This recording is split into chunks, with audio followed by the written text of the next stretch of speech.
La unidad de la iglesia con el Estado siempre tiene consecuencias funestas. La historia misma demuestra, como dijo el sabio Salomón, que es lo que ha sido dicho. Jesucristo fue claro cuando dijo, dad a César lo que es de César y a Dios lo que es de Dios. ¿Qué características indican que esto puede estar iniciando? Bueno, en la actualidad sí se nota porque quien está influyendo sobre el Estado son los protestantes de América. Y la profecía establece claramente que el problema comenzaría en los Estados Unidos de América. ¿De qué iglesia o de qué religión se habla cuando se habla de la unidad de iglesia-estado? La iglesia más poderosa de la tierra, Ujú. ¿ah?, tiene esos planes. Por eso ya desde esa primera profecía Dios está revelando que en el tiempo del fin iba a haber una unión iglesia-estado, porque un pueblo sin profecía se disipa. Es decir, que si aparece un poder blasfemo, es aquel que pretende perdonar pecados sin ser Dios. Es un poder que iba a perseguir al pueblo de Dios, a los hijos de Dios. Dentro del pueblo de Dios también se está haciendo un zarandeo. Pero las iglesias principales de los Estados Unidos de Norteamérica son las que van a influir sobre el Estado con respecto a los eventos finales. La luz verdadera está en la palabra de Dios. El Papa es de tan grande dignidad y ensalzado que no es un simple hombre, sino como si fuese Dios.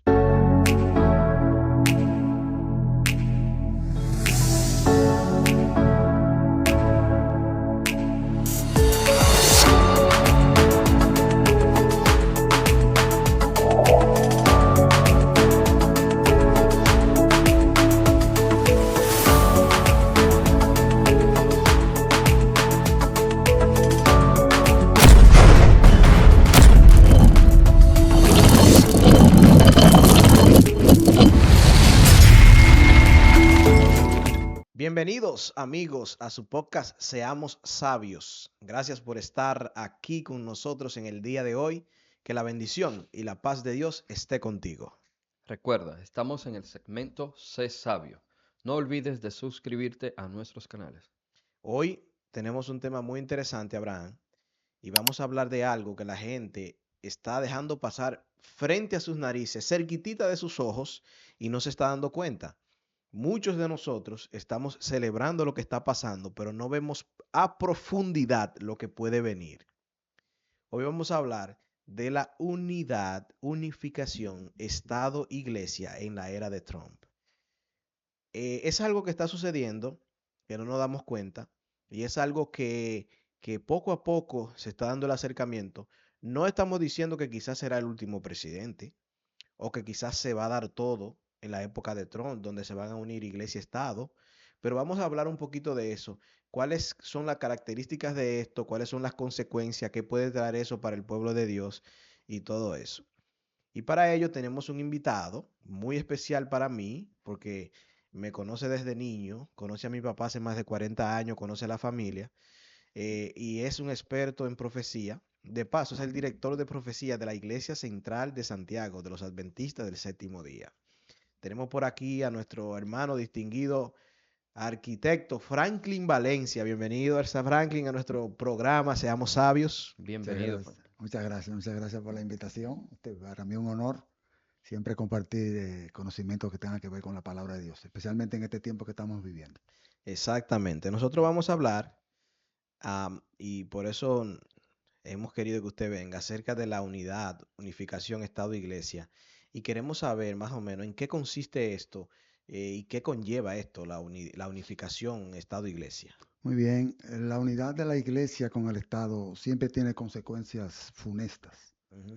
La historia misma demuestra, como dijo el sabio Salomón, que es lo que ha sido dicho, lo mismo que será, y no hay nada nuevo debajo del sol. Entonces, analizando los acontecimientos pasados, podemos entender qué va a pasar en el futuro, porque la palabra de Dios establece de que esa unión iglesia-estado que se manifestó en alguna época durante la historia, también será en el tiempo del fin. Por ejemplo, Jesucristo fue claro cuando dijo, dad a César lo que es de César y a Dios lo que es de Dios. Separó la iglesia del Estado, porque él sabía perfectamente que unificando la iglesia con el Estado o trabajando mancomunadamente, Ujú. traería entonces que anarquía y persecución. También Jesucristo dijo, por ejemplo, cuando se habló de eso, mi reino no es de este mundo. Su reino no era de este mundo. No quería que se ligara lo que era la iglesia con el Estado, por los problemas que eso puede traer. Se podría decir que eso que usted acaba de decir, se veía venir en cuanto a nosotros los creyentes. Sí. Sabíamos que esto se veía venir. Pero el pueblo o las personas que no han estudiado la Biblia, que no siguen una religión, se encuentran esto como algo asombroso de que el Estado se una a la iglesia o la iglesia se una al Estado. Y lo encuentran a veces hasta algo positivo. Exactamente, no saben las persecuciones que van a tener Ujú, los religiosos en ujú, todas las religiones ujú. con relación a esa unión. ¿Qué características indican que esto puede estar iniciando? Bueno, en la actualidad sí se nota porque quien está influyendo sobre el Estado son los protestantes de América. Y la profecía establece claramente que el problema comenzaría en los Estados Unidos de América. Y quienes extenderían la mano serían los protestantes. Normalmente la gente piensa lo contrario. Y piensa que es Roma quien extenderá la mano. No, los protestantes extenderán la mano hacia Roma. Y lo vamos a ver en un momentito, cuando hagamos algunas explicaciones. Pero antes que eso, sería interesante también descifrar quién está detrás de eso, históricamente y bíblicamente. Exacto. Hay tantas religiones, adventistas, testigos de Jehová, musulmanes, mormones, judíos, católicos, evangélicos y muchísimas religiones más. Pero realmente, ¿de qué iglesia o de qué religión se habla cuando se habla de la unidad de iglesia-estado? ¿Sería una unidad con todas las iglesias o habrá una iglesia específicamente a la cabecilla envuelta en todo esto que será la que tendrá ¿cómo decirle? La pelota en la mano para jugar como ellos quieran? Para llegar a ese objetivo, quien está detrás finalmente es el dragón, es Satanás. La Biblia es clara en ese asunto. Ujú. Le voy a explicar por qué. Pero a quien el dragón está dirigiendo, eso es a lo que la Biblia le llama la bestia. Hay una mujer que está montada sobre el dragón. Ahora, ¿quién está llevando a quién? ¿La mujer está llevando el dragón o el dragón está llevando a la mujer? No hay duda que es el dragón. La iglesia más poderosa de la tierra, Ujú. ¿ah?, tiene esos planes. Pero para poder conseguir su objetivo, tiene que estar apoyada por otra iglesia que se llama hijas de la iglesia ramera. La Biblia la identifica de esa manera.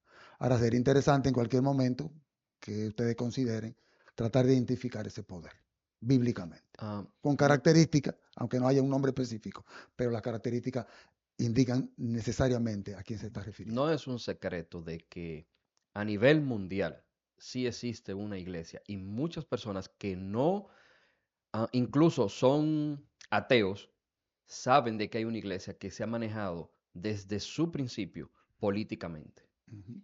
Pero realmente, bíblicamente, la Biblia especifica las características de esta iglesia. Sí, si te quieren vamos a hacer un análisis rápido, porque usted sabe que estos temas son bastante amplios. Lo Exacto. primero tenemos que ver que Dios nunca deja un pueblo sin profecía. Ujú. Entonces Dios en las profecías de tiempo llama a un profeta que anuncia la profecía. Cuando llega el cumplimiento de la profecía, aparece otro profeta que aclara esa profecía. Tiene que hablar de lo mismo que él habló, ¿verdad? Entonces, ¿a qué profeta Dios designó para que trajera esa información? Fue el profeta Daniel. Si usted estudia el capítulo 2 de Daniel, donde la visión, quien la recibe precisamente es el rey pagano, no es el profeta. Ya en el capítulo 7 y en el capítulo 8, Dios habla con el profeta Ujú. directamente y los ingredientes que aparecen en el 7, el 8, el 9 y el 11 son más precisos porque Dios está hablando con el profeta. La inquietud que tiene el rey Nabucodonosor en Babilonia en el capítulo 2, la inquietud que él tiene es acerca de los reinos que vienen en el futuro, pero Dios le dio una revelación precisa de cuántos reinos habría. Pero lo más interesante de esta profecía, que tiene 7 partes y 6 se han cumplido, eso me indica a mí que la séptima parte se va a cumplir. Es Ujú. el pronto regreso de nuestro Señor Jesucristo. Porque la última parte de esa profecía es una piedra no cortada con mano, es decir, que no viene, es algo divino que da a la estatua por los pies. Pero esos pies de la estatua eran muy particulares, porque estaban compuestos de 2 materiales. Hierro, que era la continuación del imperio anterior, que era el imperio de hierro. Históricamente, usted puede escribirlo en el internet, imperio de hierro, y le va a salir Roma. Entonces, del imperio romano era que iba a aparecer una división, pero iba a estar ligado con barro, que es símbolo de qué? De lo que es la iglesia. Por eso ya desde esa primera profecía Dios está revelando que en el tiempo del fin iba a haber una unión iglesia-estado. Si nos vamos al capítulo 7, nos vamos a encontrar con las mismas características. Entonces Dios dejó una secuencia profética. Esa secuencia profética no falla, porque abarca desde Babilonia hasta la venida de Cristo. Todo lo que usted estudie en la palabra, todo lo que usted vea socialmente, todo lo que usted vea políticamente, tiene que meterlo en algún punto de esa profecía, porque abarca todo hasta la venida de Cristo. Como Dios lo explicó en el capítulo 7, mucho más preciso, porque está hablando con el profeta ya directamente, que no era profeta hasta que Dios lo designó en ese momento. ¿Por qué viene eso? Y recuérdenme lo que estoy hablando por si se me va el hilo. Pero me vino un pensamiento que no puedo dejar de decir. Ajá. ¿Por qué Dios elige a Daniel como profeta? Porque un pueblo sin profecía se disipa. Por eso nosotros creemos también que en el tiempo del fin Dios tiene que tener un profeta, porque Dios nunca ha dejado el pueblo sin profeta. ¿Qué pasó en esta ocasión? Que cuando Nabucodonosor, rey de Babilonia, invade a Jerusalén, tuvo 3 invasiones. En la primera invasión se llevó a los nobles, a los príncipes, entre los cuales estaba Daniel y sus compañeros. Cuando él se lo lleva, lo coloca en el palacio. La gente que están en la nobleza no se ligan con los que están en la clase media. Entonces, ¿qué hizo Dios? ¿Qué hizo Nabucodonosor en su segunda invasión? Se llevó a los expertos en orfebrería, en el manejo del hierro, del metal, y lo colocó con el común del pueblo. Pero hubo otra invasión cuando él llega a Jerusalén, se lleva a otro grupo, pero dejó a los pobres, dice la palabra en Segundo de Reyes, porque no les interesó. ¿Qué hizo Dios en ese momento? Es una ocasión donde aparecen 3 profetas al mismo tiempo. Colocó a Daniel como profeta, que no era profeta, porque el profeta que estaba establecido se llamaba Jeremías, a quien Dios le dio la visión de que en 70 años liberaría al pueblo, que iba a durar bajo el yugo babilónico 70 años. A Jeremías lo dejó con los pobres en Jerusalén. Jeremías no fue a Babilonia. Colocó a Daniel con los nobles y a Ezequiel, son 3 profetas contemporáneos, con el común del pueblo, para que el pueblo no se disipara. Entonces, cuando Dios le da la revelación a Daniel, en el capítulo 7, ahí caí otra vez en lo que estábamos hablando ahorita, Dios ya lo había designado como profeta, porque lo hizo experto en esa área. Entonces Dios les reveló claramente la secuencia profética, que no podemos borrarla nunca. ¿Cuál es la secuencia profética? Babilonia, Medo-Persia, Grecia, Roma, división del imperio romano, y luego dice que apareció un cuerno pequeño. Ese cuerno pequeño es el que hay que identificar, porque era el que tenía características en cuanto a lo político y en cuanto a lo religioso, que es el punto que a nosotros nos atañe en este momento. Ese cuerno pequeño tenemos que identificarlo, porque el Señor no dejó un nombre, pero sí dejó características y dejó el momento donde tenía que surgir. En el capítulo 8 vuelven a aparecer los mismos ingredientes. Medo-Persia, Grecia, Roma, aparece el cuerno pequeño, pero ahora Dios utiliza un elemento diferente al que apareció después en el capítulo 7, en la secuencia. En el capítulo 7 salió, el juez se sentó y los libros fueron abiertos. Es decir, que comenzaba el juicio de Dios. En el capítulo 8 de Daniel, entonces Dios dice, en vez de decir el juez se sentó, dice, el santuario será purificado, indicando que la purificación del santuario, se sabe que el santuario celestial, y después podríamos explicar por qué, corresponde al juicio de Dios. ¿Cuándo comenzaría el juicio de Dios? Después que se fuera quitado el cuerno pequeño. Por eso tenemos que identificar el cuerno pequeño. Y que Daniel recibió la información de que esa profecía de los 2300 días, que es la que tiene que ver con la purificación del santuario, sería cuando. Dice, eso es para el tiempo del fin. Descansa, Daniel. Tú te levantarás en tu suerte, pero tú vas a morir. Esa profecía de los 2300 días, le dijo el ángel, es para el tiempo del fin. Entonces podemos ubicar el tiempo del fin identificando el cuerno pequeño. En el momento que ustedes me pidan, identificamos el cuerno pequeño. No, vamos a identificarlo ahora. Exactamente, porque para... Y no vamos a decir el nombre, pero al final todos vamos a coincidir. Exactamente. Sin decir el nombre. Si no dejo características. Vamos a hablar de las características. Las características son las siguientes. En el capítulo 7, versículo 25, el Señor dijo, oiga bien, hablará palabras contra el Altísimo. Bueno, hay va a blasfemar contra Dios. Exacto. Un punto. ¿Qué quiere decir? Que el cuernito tiene problemas religiosos. Exacto. Pero ese cuernito que aparece aquí, usted lo va a encontrar en la historia, que ese cuernito tenía el dominio político, porque lo recibió de un emperador romano. El cuernito tenía que surgir del cuarto imperio de Roma, porque viene después de Roma. Y sabemos... O sea, que el cuernito es romano. Entonces hay que buscar un poder que sea político, que sea religioso y que salga de Roma, que sea romano. Sabemos que hay una iglesia que se llama romana. Bueno, ese cuernito va a blasfemar contra Dios. Jesucristo fue acusado 2 veces de blasfemia. La primera vez fue cuando bajaron el muchacho por el techo, rompieron el techo y bajaron el muchacho. Y Cristo le dijo, hijo, tus pecados te son perdonados. Ellos lo llevaron para que fuera sanado físicamente. Pero Cristo le dijo, hijo, tus pecados te son perdonados. ¿Quién es este que pretende perdonar pecado? ¿Quién puede perdonar pecado si no solo Dios? Es decir, que si aparece un poder blasfemo, es aquel que pretende perdonar pecados sin ser Dios. Vamos a ver aquí, ¿a quién se le puede aplicar? Ya la gente Sí, ya. ya tiene que estar así. Sí, porque ¿quién pretende perdonar pecados que no sea Dios? Bueno, aquí dice eso. ¿Quién es que hace cuando tú vas y tú tienes que Ajá, confesar. confesar? Ajá. Es una sola Hay un iglesia. segundo punto donde Jesucristo fue acusado de blasfemia. Jesucristo estaba en una sinagoga, una iglesia, salió y cuando salió le preguntaron, ¿acaso tú eres mayor que nuestro padre Abraham? Y él utilizó el nombre de Dios. El nombre de Dios es yo soy. En griego, ego eimi. Y él dijo, yo soy. Antes que Abraham fuese, yo soy. Y tomaron piedras para apedrearle. Y él los detiene y le dice, ¿por cuál de mis obras me queréis apedrear? Dice, no es por tus obras, sino por la blasfemia de que tú siendo hombre te haces Dios. Ahora, Jesucristo era blasfemo. No era blasfemo porque él es Dios. Jesucristo podía perdonar pecado. Claro que podía, porque él es Dios. Pero si aparece un poder que pretende perdonar pecado y que toma las prerrogativas de Dios, como si fuera Dios en la tierra, entonces ese poder es blasfemo. Tenemos que investigar quién cumple con esa característica. Ese es el poder que te dice o le dice al pueblo que guía, que ven a mí, confiésame tus pecados o tus errores y yo te voy a perdonar Ajá. sin tener ese poder. Y yo, si ustedes quieren, yo tengo evidencias propias del mismo poder, su propia enciclopedia, donde ellos manifiestan esto que está diciendo la palabra. No, vamos a Yo leerlo, le vamos a doy, leerlo. Lo vamos a leer en un ratito, pero hay Vamos a más leerlo. características. Exacto, vamos Para a que ver no la haya otra duda, característica. otra característica. Todo esto es importante para llegar al problema de la unión Estado-Iglesia, Iglesia. porque aquí fue que empezó. Hay que ver los orígenes porque se va a repetir de la misma manera. Otro ingrediente que aparece aquí, mire, a los santos del Altísimo quebrantará. Es un poder que iba a perseguir al pueblo de Dios, a los hijos de Dios. Ya lo ha hecho en varias ocasiones. Y aquí dice el tiempo que lo iba a perseguir. Proféticamente 3 tiempos y medio. ¿Cómo sabemos que eso es profético y no literal? Porque 3 años y medio son 1260 días. ¿Usted cree que podían pasar 4 imperios en 1260 días?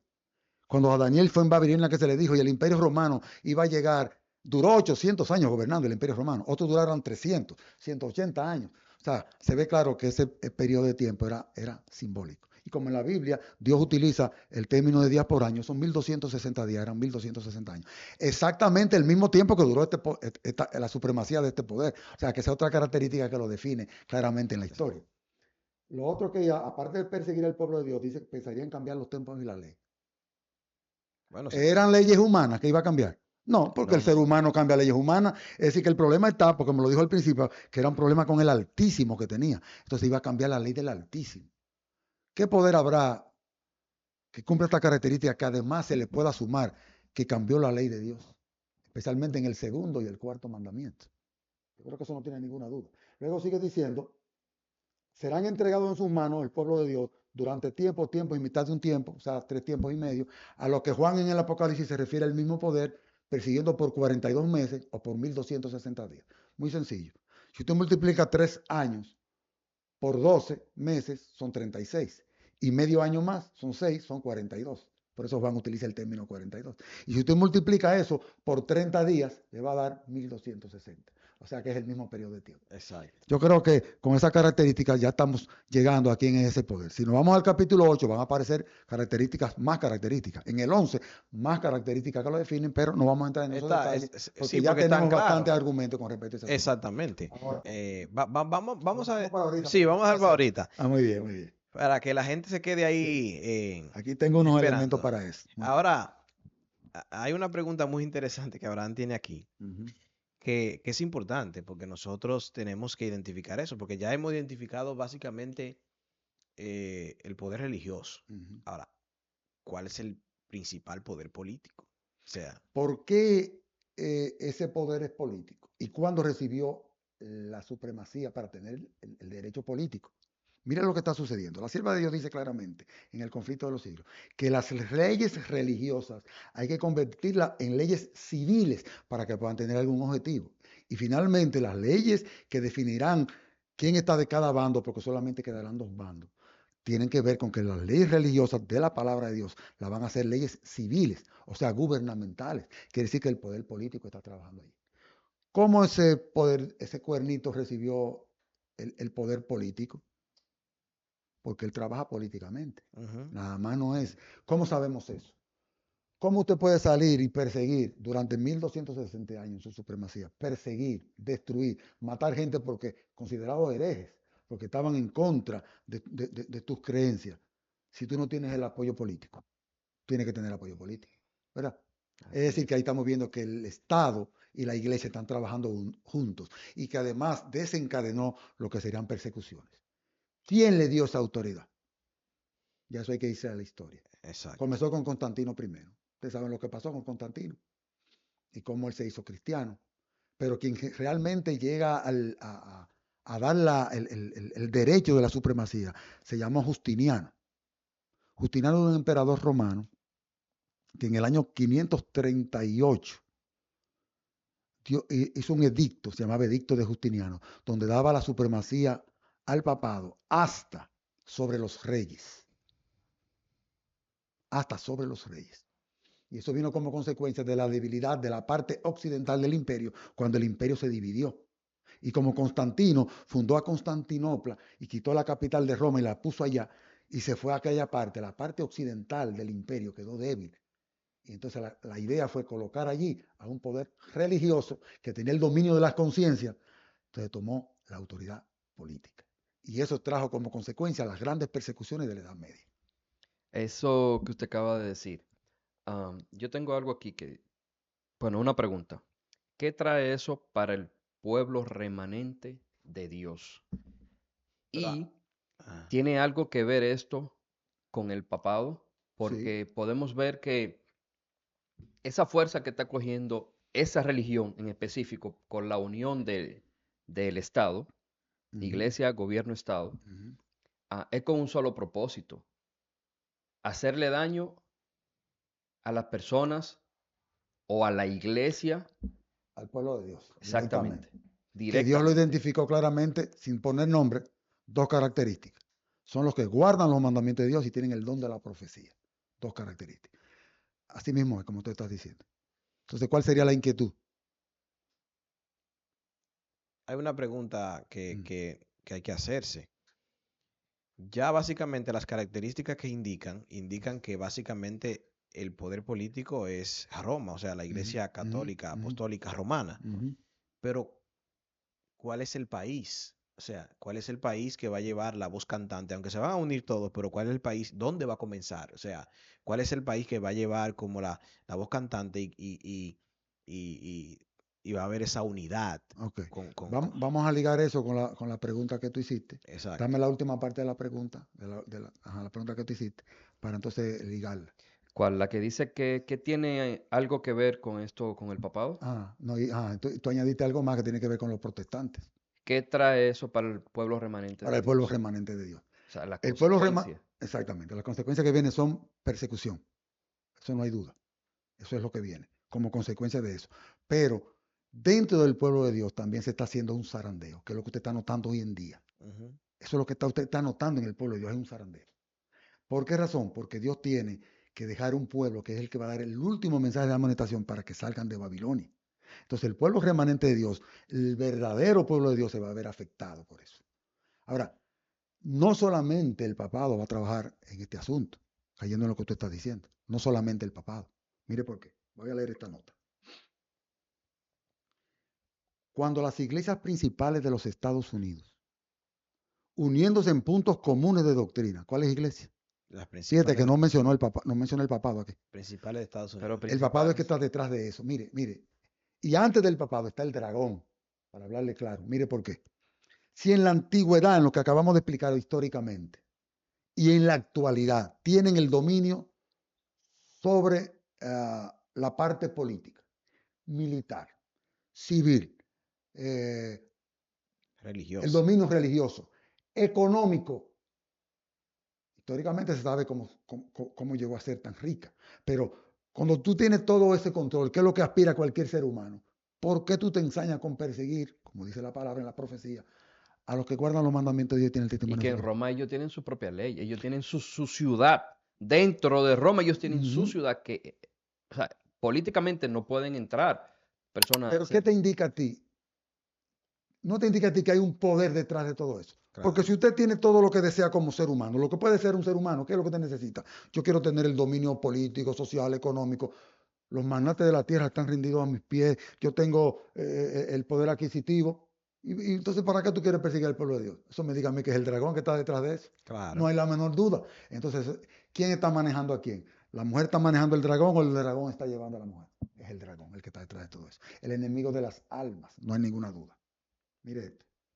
Cuando las iglesias principales de los Estados Unidos, uniéndose en puntos comunes de doctrina, influyan sobre el Estado, ¿usted está viendo cómo es?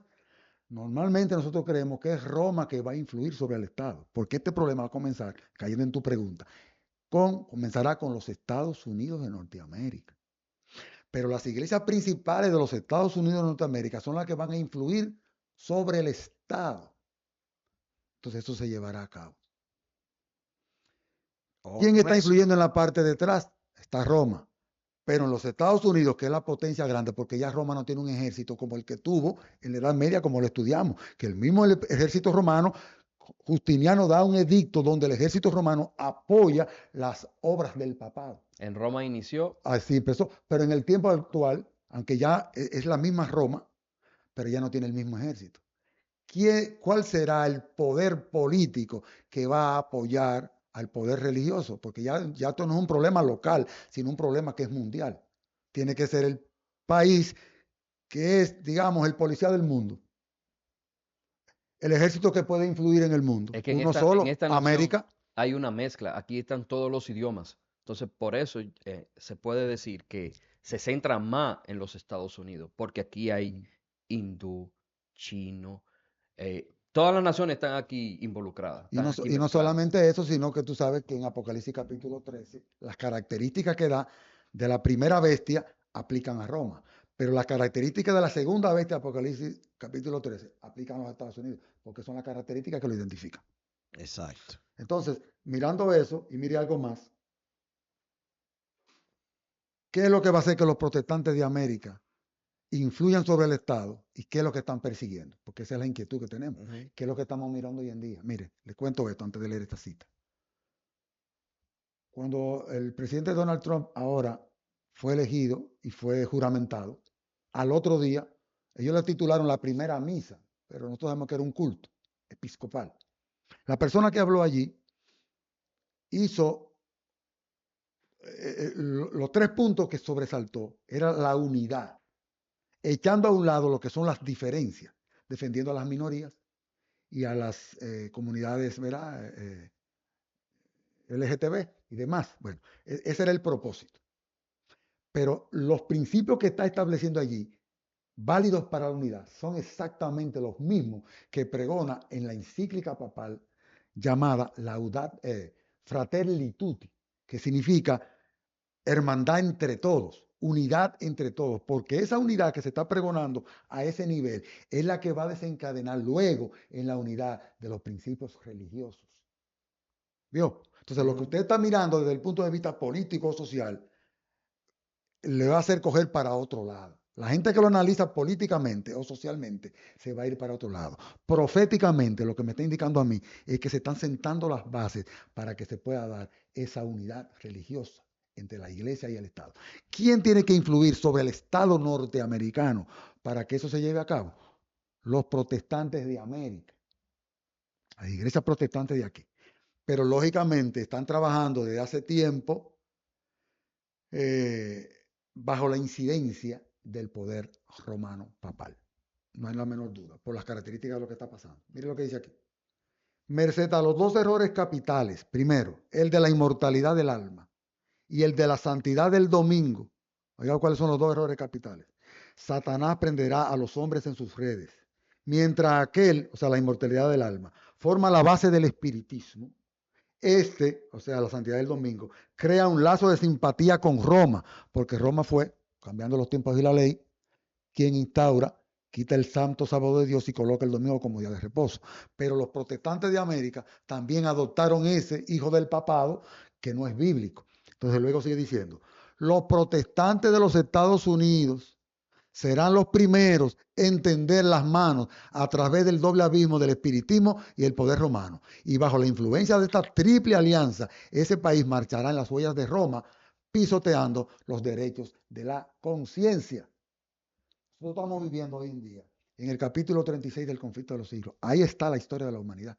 Y si nos vamos a la Biblia, estamos en Apocalipsis capítulo 6, versículo 14. Ahí está la historia de la humanidad. El capítulo 36 del conflicto de los siglos se titula La libertad de conciencia amenazada. Y eso es lo que usted está viendo en el tapete. Todos esos movimientos e incidencias de los poderes religiosos en los poderes políticos de los Estados Unidos van a traer como consecuencia que la libertad de conciencia de nosotros va a ser coartada.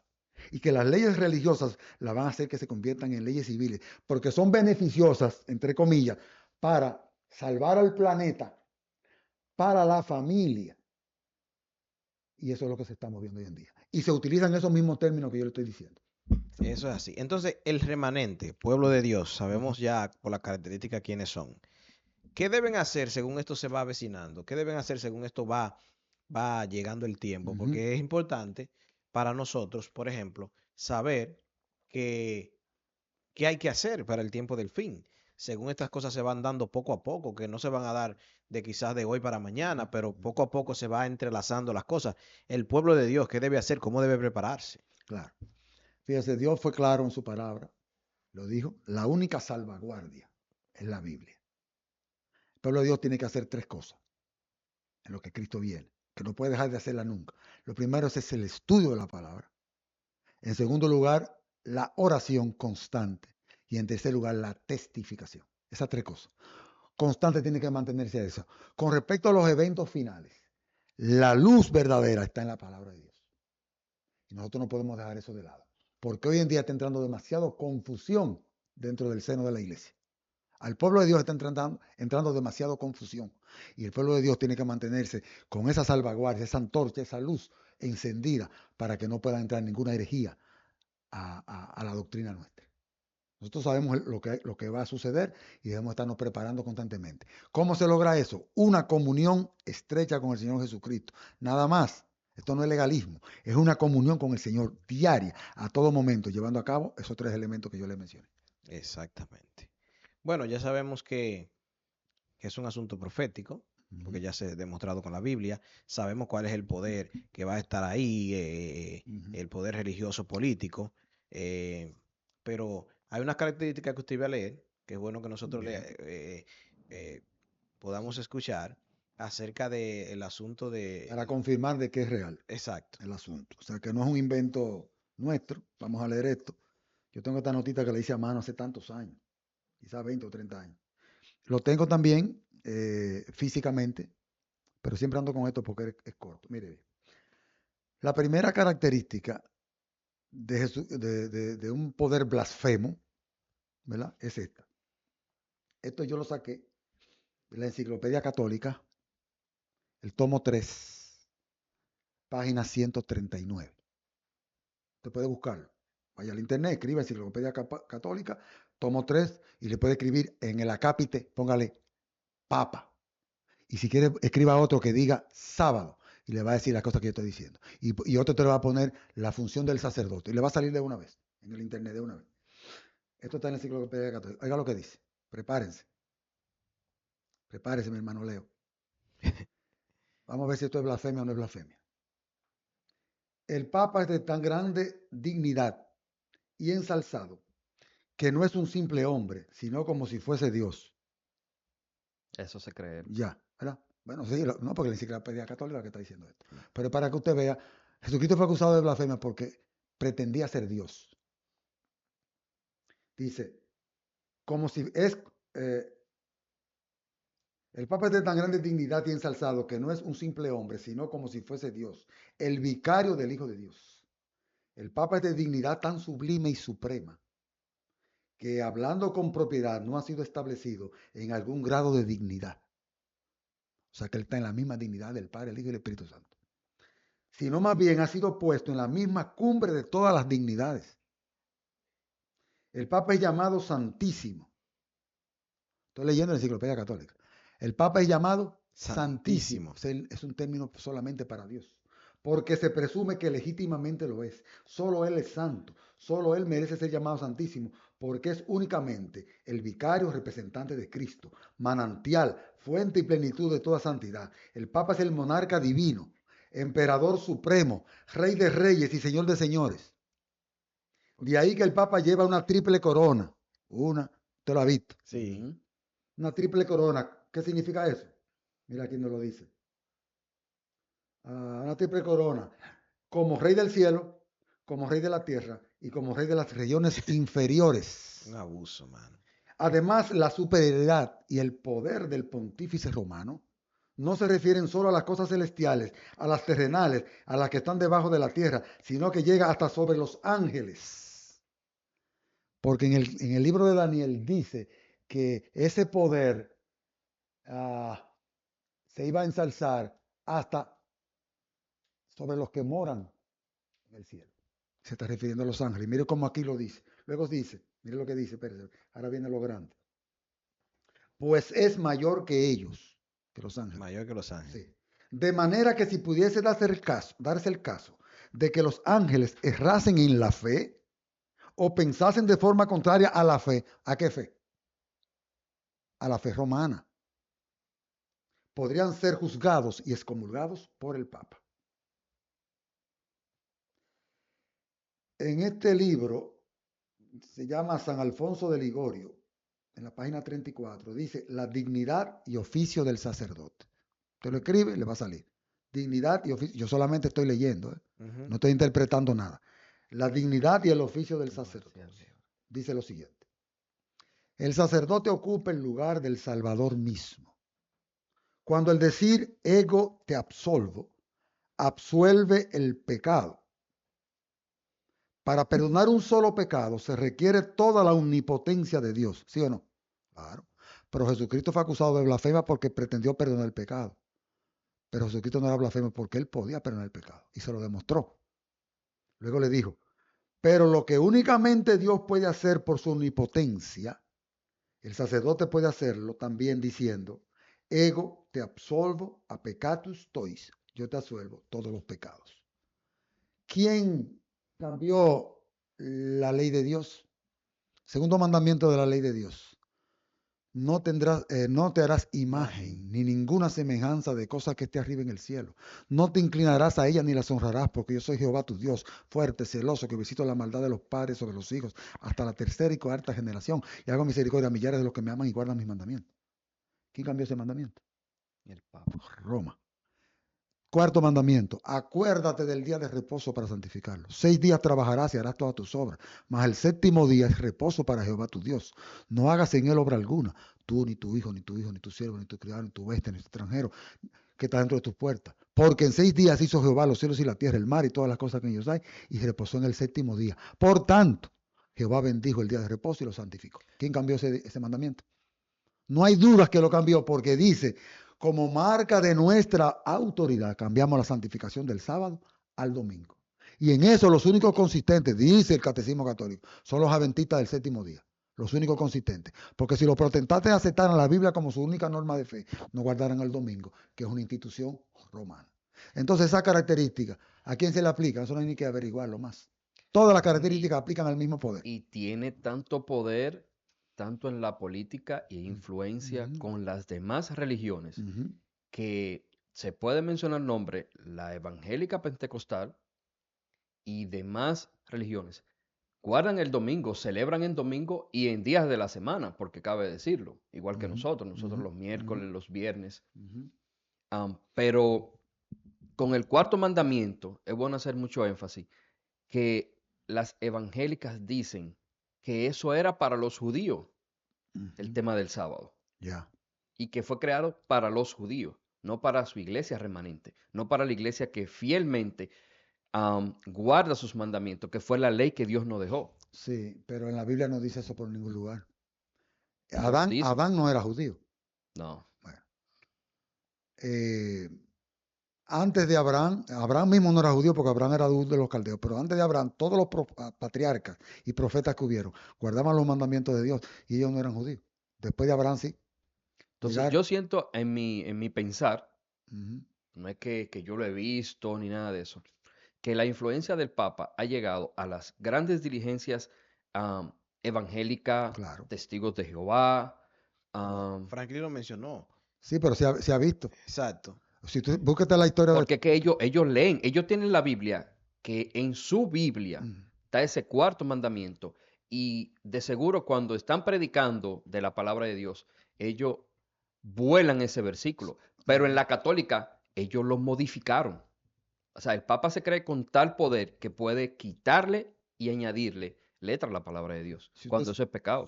claro, si usted se busca, escribe, por ejemplo, un video, la historia de Tony Palmer, que murió. Ujú. Usted va a ver cómo, eso fue un enviado del Vaticano a los protestantes de América. Porque la gente cree que eso es nuevo. Yo aprendí de un pastor, amigo mío, que iba a ser cura y cambió y hoy es pastor adventista. Ese individuo me enseñó a mí cómo trabaja la Iglesia Católica, porque la conoce al dedillo. Ellos trabajan por 300 años sin ningún problema. Este mecanismo que se está llevando a cabo para lograr la hegemonía que tuvo en el pasado tiene 300 años. Ya está llegando a su efecto. Eso no comenzó ahora. ¿Eh? ¿Y cuál es el propósito? Volver a recuperar el poderío que tuvo en la antigüedad. Porque usted sabe que la Biblia indica en la profecía que ese poder iba a recibir una herida de muerte, pero que iba a vivir. Y está en ese proceso. Oiga esto que le voy a leer ahora. Muchas de las iglesias protestantes están siguiendo el ejemplo de Roma, lo que tú estás hablando, Sí. y se unen inicuamente con los reyes de la tierra. ¿Cuáles son los reyes de la tierra? Los gobernantes. El poder político con el religioso. Así obran las iglesias del Estado en sus relaciones con los gobiernos seculares y otras denominaciones en su afán de captarse el favor del mundo, y la expresión Babilonia, confusión, puede aplicarse acertadamente a estas congregaciones. ¿Mm? Es decir, que la forma como están trabajando es para lograr el objetivo de Roma, pero quienes están trabajando en eso son las iglesias protestantes, porque la iglesia protestante, este país es un país protestante, y si nos vamos a la historia del capítulo 13 de Apocalipsis, vamos a ver por qué Dios utilizó esta tierra para ayudar a la mujer que era la iglesia. Entonces, para poder lograr su objetivo mundial, tiene que influir sobre los protestantes de América, porque este país es protestante, y puedan influir sobre el Estado para que América pueda apoyar mundialmente las pretensiones que tiene el papado. Esa es la razón. Mire esto.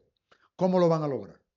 Los fundadores de la nación, hablando de los Estados Unidos, procuraron con acierto que la iglesia no pudiera hacer uso del poder civil, con los consabidos inevitables resultados, la intolerancia y la persecución. Los fundadores de esta nación, pero eso se está quitando de por medio. La Constitución garantiza que el Congreso no legislará con respecto al establecimiento de una religión ni prohibirá el libre ejercicio de ella.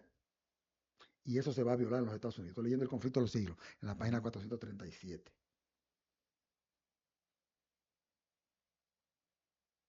O sea que todo está claro. O sea, lo único que a nosotros nos toca es prepararnos y no dejarnos influenciar, porque fácilmente nos dejamos influenciar por vamos a quitar esto para bienestar, para esto. Y el camino que nos lleva es un camino peligroso. Uh-huh. Y tú sabes que en la actualidad la iglesia está viendo muchas influencias externas que están afectando la misión para la que nosotros fuimos llamados como iglesia. Esta es una iglesia profética. Surgió en un momento preciso de la historia y con un mensaje especial, que es el mensaje de los tres ángeles, Sí, que hay que llevarlo al mundo entero. una iglesia profética, por ende, si es una iglesia profética, no se debería dejar de tener temas proféticos. Uh-huh. Pues una iglesia profética, una iglesia que Dios ha elegido como la profeta para el último tiempo, que sea parte de este pueblo. Así Nosotros tenemos ese gran privilegio y es importante nosotros poner en práctica eso. Por eso a mí me gustan estos temas porque nos refrescan el tiempo en que vivimos y para qué fuimos hechos. Y recuérdate que este problema de la unión de la iglesia con el Estado se trabaja con lo que es la tolerancia, pero la tolerancia es un elemento humano. Lo que Dios nos dio a nosotros se llama libertad. No libertinaje, sino libertad. La libertad es de Dios. La tolerancia es humana. Y tolerancia quiere decir que yo soy el que tengo la razón y que tengo la autoridad, pero que te voy a permitir. Exacto. Entonces, cuando se unen eso, quiere decir que el Estado va a elegir un planteamiento religioso como bueno y válido. Entonces, ¿qué es lo que se está tramando en la actualidad? ¿Qué es lo que está en el tapete? Lo que está en el tapete es una encíclica que se llama Laudato Si, que al no poderse llevar a cabo por algunas situaciones que se presentaron, se convirtió en lo que se llama Laudato Deum, pero es la misma encíclica. ¿Cuál es el propósito? El propósito es implementar el primer día de la semana como día de reposo para beneficiar a la tierra por el deterioro climático, la influencia climática que está recibiendo y el deterioro que se está produciendo en ella, y para ayudar a la familia. Eso no es un invento nuevo, porque eso está en la palabra, con los jubileos que Dios dejó establecido. Eso lo inventó Dios. Pero que Dios, en vez de elegir el primer día de la semana, eligió el séptimo. Y Roma no quiere que se coloque el séptimo día, sino el primer día de la semana. Entonces, eso se va a convertir en una ley civil. Eso está en el conflicto de los siglos. Lo que le estoy diciendo está todo en el conflicto de los siglos. Exacto. En una ley civil para que pueda llegar a efecto. Esas leyes dominicales serán leyes civiles, o sea, políticas ya gubernamentales, de forma tal, porque si a ti te ponen una ley religiosa y tú oyes esa ley y no la quieres cumplir, a ti nadie te puede obligar, porque es un punto de vista religioso. Pero cuando la ley es civil, usted está desobedeciendo al Estado. Por eso los protestantes de América están influyendo sobre el Estado para lograr que esas leyes se conviertan en leyes civiles. Así es. Bueno, hasta ahora todo ha quedado claro. Este es un tema bastante amplio, pero hemos tocado los puntos claves para nosotros ir preparándonos. Si usted tiene alguna duda, póngalo ahí en los comentarios. Si quiere que toquemos una segunda parte, también póngalo ahí, porque con gusto lo hacemos. eh, Porque estamos para esto, para aclarar dudas, para hablar de la palabra de Dios, de lo que realmente está ocurriendo, Franklin. Y quería decir también que nadie malinterprete, porque fíjese que todas las aplicaciones que hemos hecho, que son bíblicas y que se corroboran en la historia, porque vimos que el poder tenía que surgir de Roma, surgió de Roma, era un poder perseguidor y Dios dijo el tiempo es preciso que iba a perseguir, iba a cambiar la ley de Dios, o sea, todas las características la cumple. Pero fíjese que estamos hablando de que de un poder, de una institución, no estamos hablando de los miembros. Allí, en esa Babilonia, hay cantidad de personas que aman a Dios y que en un momento preciso Dios va a mandar a su pueblo, al remanente de él, a dar un mensaje de amonestación que aparece en Apocalipsis 18, cuando toda la tierra es alumbrada con su gloria y Dios va a sacar de Babilonia y le dice, salid de Babilonia, pueblo mío, porque Dios tiene un pueblo allá, que Dios lo ama y ellos aman a Dios y ellos van a entender. Quizás con este mensaje que nosotros hemos llevado hoy a través de Seamos Sabios, yo los invito a ellos que sean sabios, que analicen lo que hemos estudiado y que salgan de Babilonia, porque en Babilonia no hay salvación. Por eso Jesucristo dijo que Él tiene ovejas que están en otro redil, las cuales le conviene traer, porque allá no hay salvación. Él las ¿Cómo no llega a Cristo? Con la verdad. Exactamente. Y por eso yo le doy gracias a Dios que fui bautizado en esta iglesia.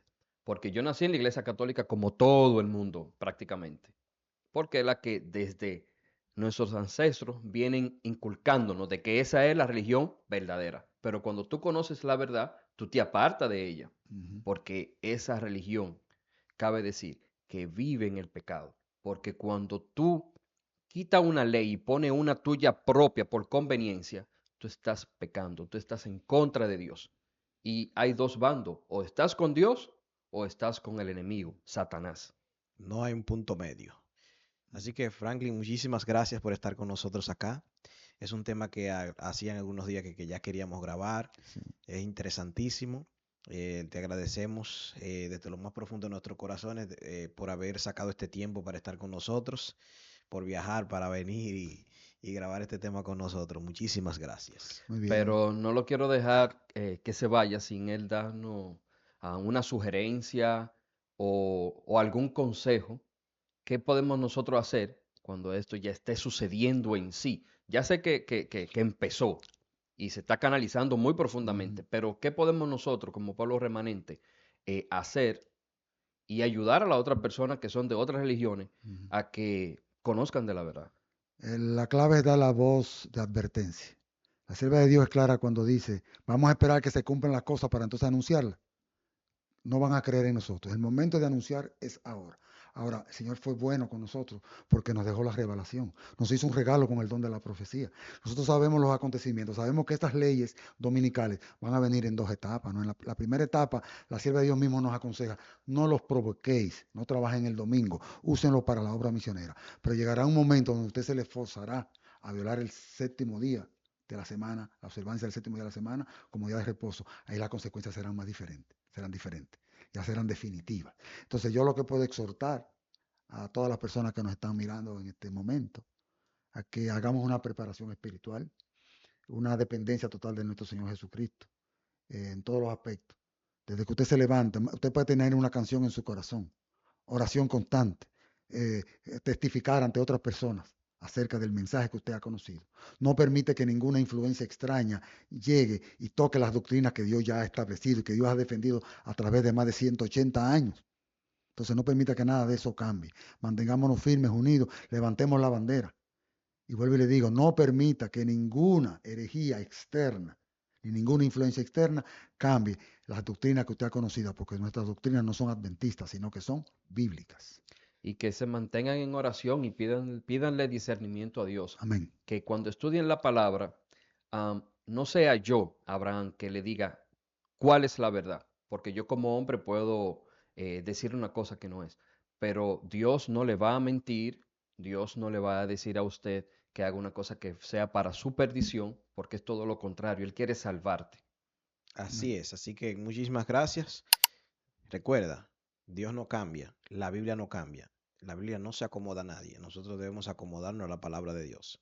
No te olvides de suscribirte a nuestras redes sociales, estamos en Instagram, Facebook e YouTube como @seamossabios. Dios le bendiga y nos vemos en nuestro próximo episodio. Bye bye.